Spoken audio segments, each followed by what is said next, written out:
একটা প্রতিষ্ঠানের থেকে ভালো মাল কিনবেন, একদিনের ভাই কাম না। একটা মেশিন কিনবেন 2-5 বছর আপনার চলতে হবে, ঠিক আছে? লিওন কোম্পানি এমন একটা কোম্পানি, যাও সামনে চলে যাও।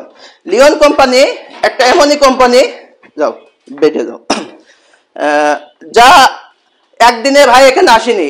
দেখছেন যে সারা বাংলাদেশে আমাদের একটা এখন বিরাট একটা নাম চলে এসেছে। এই কারণে আমরা যেটা এখন আপডেট করছি তারা কিন্তু ঠিকই সেটা আনতে তো আনছে, পরে আনছে, আইনে কিন্তু নকল করে তারা আমাদের একটা কপি করছে আগুনে। তাহলে নকল পণ্য হতে আপনারা সাবধান। অবশ্যই আপনি একটা ভালো কোম্পানি থেকে মেশিন কিনবেন এবং নির্ভরতায় থাকবেন। সবাইকে আজকের মতো এখানে ধন্যবাদ। আসসালামু আলাইকুম।